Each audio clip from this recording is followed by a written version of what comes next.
what she was doing was telling us there's the stairway pointing to where we could go for the reception. And I had already latched onto the finger. Like I saw motion, I latched. And so now I'm holding her finger.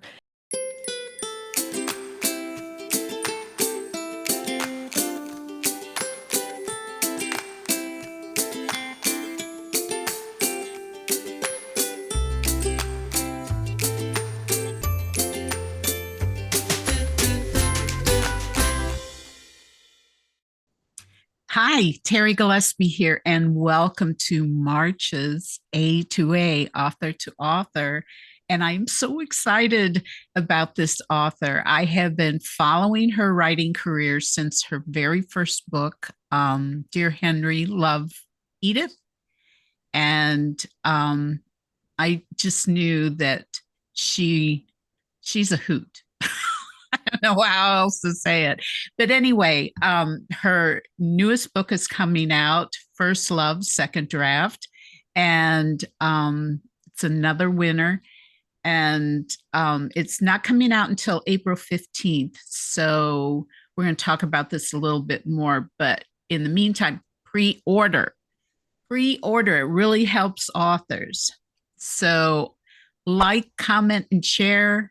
We want to get word out about this book, and subscribe if you haven't already. Just hit that red button and you won't miss, and hit the white bell, and then you won't miss any future episodes. So that's it for my housekeeping. So are you ready to meet this young, very talented author, Becca Kinzer? There we go. Hi, Terri. Yay! Yay. Hi, Becca. That was the most stressful part. Hit the button at just Is the it right gonna time. work? I did it. Yeah, the Is rest it should gonna be all work? good now. Yeah. Yeah. All right, we did it. I know there's that little delay, and it's Yeah, like, did I not hit the right thing? yeah. And then you click it again and you disappear. Yeah. Yeah. So, well, Becca, I'm so excited for us to get together and talk. You are so fun. I love your books because they're funny. I mean, you do funny well, but you're also not afraid to dig deep into real issues that women deal with and families deal with. So, and that's also reflected in your newest book. So, you are a nurse and Yes. an author. Yes. So, how do my viewers keep in touch with you? Well, you could come to the hospital, but I don't recommend that. I mean, I could take care of you, but there's easier ways. And you can go to my website. Sometimes I just assume, oh, everybody knows I've got a website and a newsletter, but I talked to a lady at my church recently who had no idea. So I got a website and a newsletter. The website is beccakinzer.com. And if you scroll down, there's a newsletter sign up. You can get a couple, I think of them as kind of campy rom-coms. I Mm-hmm. wrote them before I had my first publishing contract when I was kind of like, what am I writing? But they're fun short stories. You get a couple of those when you sign up. And then I usually send out a newsletter about once a month and provide very cute pictures of my dog because everybody should love my dog, I think. I'm that type of dog person that just thinks the whole world's probably as in love with my dog as I am. And then I usually do a book giveaway and some updates about where I am with my Ooh, books. that's great. That's great. So now, Becca's web address is also down in the description section, as along with her social media and where you can order her book. So now let's see. Um, as we were talking a little bit earlier, this new book is really a hoot, but there's a really strong theme of unforgiveness and what happens to us when we don't deal with unforgiveness. So it's very, very powerful. Yeah, well, you were talking about earlier, that I don't shy away from some of the heavier subjects. And I was thinking, I think a lot of that comes from being a nurse, because Um, you get such a mixture of both. It's not always 100% sad, heavy, but there's definitely sad, heavy, there's end of life issues or just mhm, people's lives have completely altered and there's a new reality and it can be heavy, but yet at the same time, every day there's hilarious things that also happen. And I think it's that seeing both and using the lighthearted moments to help you through the heavier moments and finding that balance. And yeah, I also think as far as like the not forgiving or struggling with that, I think that's just something, and I don't go through the exact issues my characters have gone through, but just seasons of waiting and disappointment. And in doing this story, it's like, boy, it's so easy to get bitter and to push, even when mhm. it's not necessarily someone's fault. It's like you want to take it out on someone, and sometimes we push people away or don't. We just don't extend that grace. And so just kind of working through those elements of not growing better and forgiving and um yeah, redemption, second chances. It's all in there. Yeah, it's so important. We've been a part of the Messianic Jewish community for over 25 years, so we've really been following what goes on in Israel. And I this the last 2 weeks I've just been so just mourning, but also angry, just really angry. And I realized the longer I'm angry and don't give this over to the Lord and forgive the impossible, the more I lose my compassion and humanity. And I love how you show that in this book. And there comes a point where we become something that we never intended to How did be. I get here? Yeah. Yes, And yes. that was interesting because like I said, the what the couple struggles through with wasn't something I'd personally experienced, but getting kind of, getting into her head, the early drafts when I showed to some beta readers, they're like, this woman, she's not too likable, like she was too bitter, but I had kind of embraced him like you don't know what she's gone through. And I just because it was so easy to apply and kind of get like I just felt like I really understood and thought, oh, man, I could go there so easily So too. easily. Yeah, and Yeah. there's different aspects where like even as a nurse, you're always dealing with shortages. It's so easy to get frustrated after you've been there for a while and it's like, whoa, every day you got to hand things over or you're going to end up in that place where you're like, how did I get here? This is not me. Like this is not my personality, but yeah, it's grace, forgiveness, handing it over to Yes. God. Mhm. Especially when you're ministering to people and you're there to show compassion.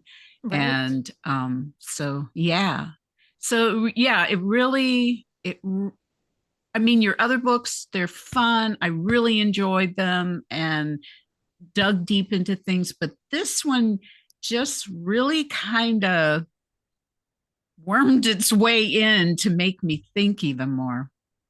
Yeah, it was interesting so this book was part of my second contract. And so I had pitched a story idea to my editors and I'd gone through my agent and we are like, oh, this sounds good. Very lighthearted, very fun.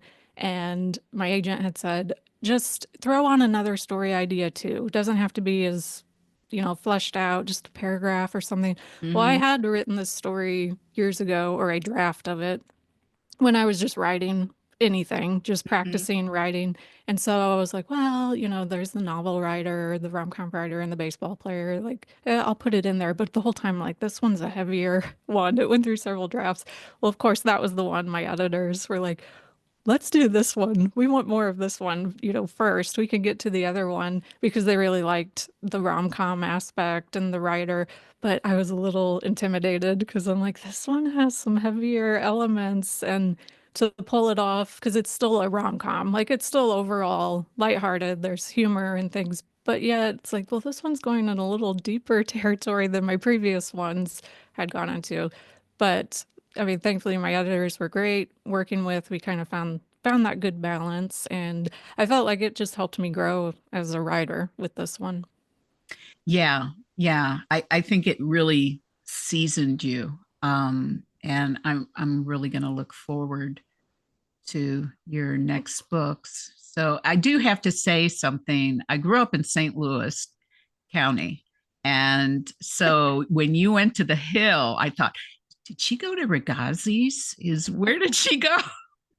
I've been to the Hill. It's been years ago. A friend and I, because Springfield's not that far from St. Louis, Hmm. we popped down there, and I don't know, I don't remember where we ate. So that I just got online and I was like, where's some places in the Hill, and kind of looked at the websites and got a feel. I was like, I'm not gonna name it, but yeah, just that was kind of how I came up with that scene or that restaurant. I'm like, well, St. Louis people, they'll recognize the Hill. Yeah. Yeah, it's a great place. Mhm. Really a great place. Yeah, so that was kind of fun for me Yeah. as a former St. Louisan. Um, now I read the first paragraph of your book in my top picks for February. So, but really, my readers, my listeners, and my viewers, they all love to hear the author read. So, can you read I from got your something book? for you. Yes. Some of my favorite little short chapters throughout the story are some text message exchanges. Oh, I love those. So I'll just do one page of one, page 95, for those of Okay, you who want to follow along down the road. Um, so go this, for I it. should say, there's kind of two love stories that take place through this book. There's Gracie and Noah, and then Gracie's nephew, Matt, has kind of a second chance romance with his a love interest from high school. So her name is Rachel. This exchange I'm going to read is texts that are going back and forth between Grace and Rachel. So, Grace. Hey, this is Gracie. Hope you don't mind that I asked Matt for your number. Rachel. Of course I don't mind. What's up? Grace. Wondering if I could ask you some random questions for my story. Rachel, fire away, unless it has to do with jowls. Grace, ha, you wish. First question. What's your favorite scent on a man? Rachel, does laundry soap count? Not sure what brand Matt uses, but he always smells good. Grace, interesting. Next question. Do you think it's plausible for a woman to recognize a man just by his kiss? Rachel, maybe. Does the guy kiss especially weird? Grace, no. He's not slobbery or anything. They just have a history of lots of kissing. And now years have gone by, so the woman doesn't recognize him at first. Maybe she's blind, or blindfolded, or not wearing her glasses. I don't know why she can't see him. I don't even know why they're kissing in this scene. The question is, do you think she'd recognize him just by his kiss? Rachel, I suppose. Do you think you'd recognize Noah just by his kiss? Grace, yes, but only because he's slobbery. Rachel, ha, somehow I doubt that. Love the witty dialogue. Those are my favorite scenes to write because I don't have to paint a story world. I could just do dialogue. Yeah, I love the dialogue too. Yeah, that's great. It's cool because your main character is a novelist, and for those writers out there who want to be published, this is kind of a fun book because you do get a little bit into the mechanics of writing and publishing and the stressors that come with Yes. that. Well, that So was fun working with my editors, and I work with a traditional publishing house. So yeah, they were like, "Yeah, this part's plausible. Yeah, this is the timeline. Yeah, this could happen." So I was like, "Okay." yeah, so it's really great to get a little inside peek in Mhm. the publishing industry. And Tyndale's a great publisher. Oh, They're they're wonderful. Yeah. yeah, yeah. Mhm. One of my dearest friends is published by them. Let's see here. Your next book. What is that about? Are you working on that right now? Can you I share? am, and these characters are being real stinkers. This one, but I think it'll be great. You know how parents, like after they've had that third or fourth kid, they're like, if we had that one first, we wouldn't have had any more. That's how I feel about this book. Like, but I every time I get frustrated, but then when I go back and start rereading, I'm like, oh, I love this story. I think it's going to be so much fun. Takes place at a bed and breakfast in Ooh. Tennessee, and it's kind of how these two characters, I love my little misunderstandings and how crazy things happen that bring people together. So that's what happens, and the woman and the man each kind of have this reason why they want to fix up the bed and breakfast with this deadline, and of course they might start getting a little bit of the hots for each other while they're doing it, but it's a lot of fun. It's a lot of fun. That sounds like fun. Mhm. I look forward to that. Now, one of the things I have um, a blog interview of Becca, and it's really cute because she's got pictures of Bonnie, her dog, and I was hoping she would be here today, but she. Yeah, she's staring. Let's see where she's staring at me through that door, but Hi, she's not quite Bonnie. camera ready. But you get to see some pictures, and they are so adorable. And I can see why you fill your Facebook pages Yes, with she's pictures of my Bonnie. favorite little, I don't know, character to take care of and take pictures of. Yeah. Hmm. Um, so with that um, blog interview, the questions are different. Um, but for these video interviews, I love asking kind of fun questions. So one of the questions I asked was, what is the silliest thing you've ever done, even if it isn't related to writing? Yes. And so there's any question kind of like that. There's an experience that always pops to mind. It's it'll help you understand if you read the books and you see this character do awkward things. It's like this probably came from Becca's personal life or something she could see herself doing. So this was true life. I was going through a wedding receiving line, Mhm. okay? And I'd already had one kind of weird experience with the mother of the groom where we just did this weird handshake. It was like a bro kind of handshake, and I was like rocking it back and forth, and I was like, and she's looking at me like, why is this happening? And I'm like, I don't know. So that was already like, okay. So I'm going through this was later on, another wedding receiving line, and I'm like, all right, don't be weird. Like just don't, shake hands weird. And because you're kind of like, do I hug? I mean, I knew the bride and the groom, so that was like, oh, congratulations. But now I'm like getting to the parents, and like, I don't know, they're very happy. So maybe they want a hug. I don't know. But I get, again, it's the groom's mom. And I've almost made it. And I'm kind of just like, oh, lovely wedding. And I saw her lift her hand. So I'm like, oh, we're doing the shake. We're going in for it. And so I reach out and grab what she was doing was telling us there's the stairway pointing to where we could go for the reception. And I had already latched onto the finger. Like I saw motion, I latched, and so now I'm holding her finger. And I think these situations you just gotta commit. Okay. So I just keep holding that finger and shaking like this is normal. Let's all stay calm. Like this is fine. And I'm talking like I'm dragging it out, yeah, even longer. And I think she's like, "Can I please have my finger back?" But so I walked away and I'm like, "Oh my goodness, I just avoid." So when my husband and I got married, I said, "We are not doing a receiving line. We are hiding in a closet till everybody leaves and we'll meet them at the reception." But yeah, so now anytime I do a writing or book event, my husband will, before I leave, he's just like, don't grab anybody's finger. I'm like, I'll try not. No promises. I love it. I know when I was in our receiving line, I was wearing my glasses, and a woman came up. I think she was my mother's cousin. She came up and she hugged me, and she had so much makeup that I couldn't see out of my glasses anymore. So, I had to take them off after that. So, yeah, I never thought of that. I bet there are receiving line stories. Yeah, well, it's like, yeah, what do you do? Everybody's happy. Someone just got married, but like, are you a hugger? What are we doing? Should we just like rub elbows? I don't know. I just like, I need to know what the expectation is here.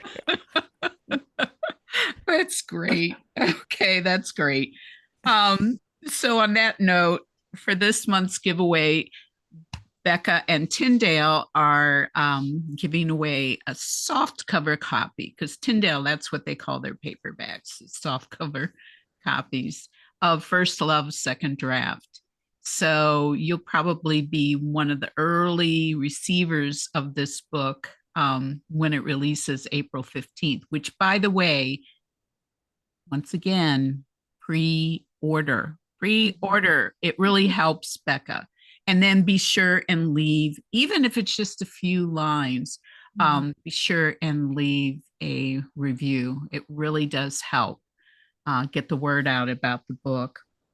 So there are opportunities for you to increase your chances of winning this book, and that is simply to like, comment, share, and subscribe here on the YouTube channel and then also on the blog. And you can get up to 6 entries.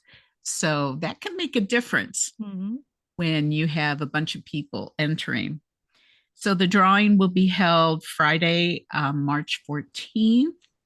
And by the way, those who are already subscribers, as long as you like and share and comment, and also leave your profile, what do they call it? Profile address for Facebook or Instagram. Your handle, or I don't Yeah, know. whatever that at is. Yeah. So be sure and leave that for me. Don't leave your email address, but you can leave your link to your social media, and then I'll directly message you if you are the winner.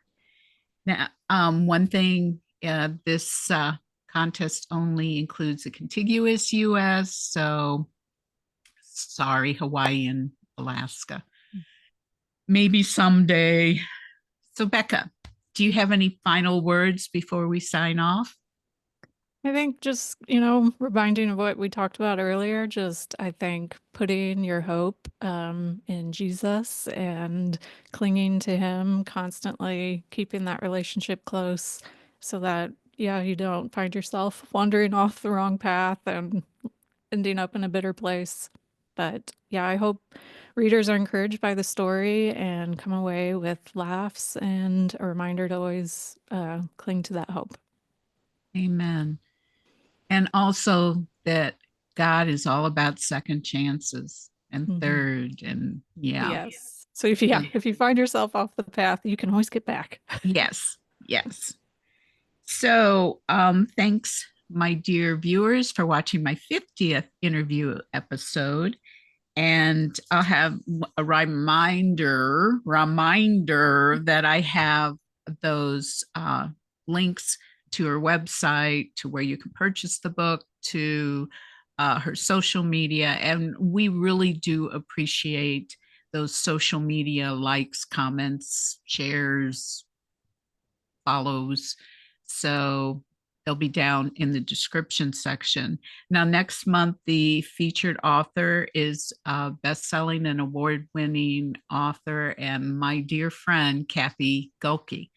So, and that's will be April. Viewers, thanks again for watching. I'll look forward to seeing you next week. And in the meantime, God bless and keep Keep reading. reading.